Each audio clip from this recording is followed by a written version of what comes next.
बीवी को 3 जुमले बोलने वाले शौहर पर अल्लाह का सख्त अजाब।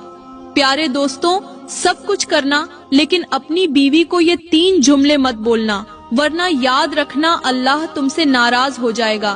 तुम्हारा हंसता बसता घर चंद ही दिनों के अंदर उजड़ जाएगा। इन 3 जुमलों की वजह से तुम्हारी बीवी तुमसे सख्त नफरत करने लगेगी। जो शौहर अपनी बीवी को ये 3 जुमले बोलता है उस पर अल्लाह का कहर जरूर पड़ता है। अल्लाह ताला उसकी जिंदगी परेशानियों और अंधेरों से भर देता है। अल्लाह ताला उसको नेस्त और नाबूद कर देता है। किस वजह से? 3 जुमले बोलने की वजह से।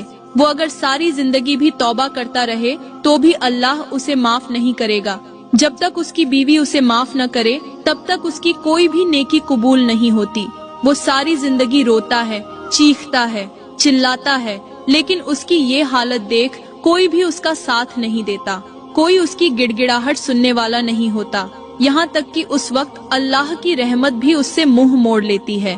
प्यारी बहनों, आज की वीडियो आपके शौहरों को इतना बड़ा सबक देगी कि वो सारी जिंदगी आपको कभी भी ये 3 जुमले बोलकर परेशान नहीं करेंगे। आपकी जिंदगी में सुकून आ जाएगा। लेकिन शर्त ये है कि इस बयान को आखिर तक गौर से सुने।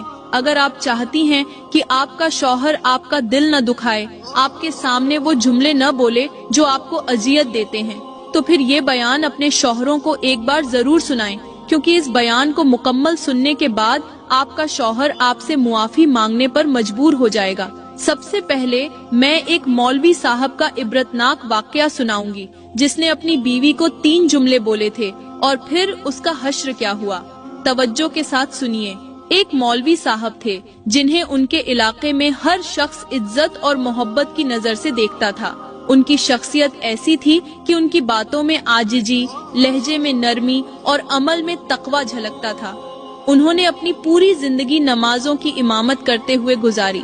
उनके पीछे लोग इस तरह नमाज पढ़ते जैसे किसी अल्लाह के खास बंदे के पीछे खड़े हों। उनकी इमामत में सुकून और रूहानी सुकून का एहसास होता था और उनकी दुआ में वो तासीर थी जो दिलों को हिला देती। मौलवी साहब न सिर्फ खुद इबादत गुजार थे बल्कि लोगों को भी नमाज की तरफ रागिब करते। वो दिन हो या रात, सर्दी हो या गर्मी, मस्जिद की मेहराब से उनकी मोहब्बत कम न हुई।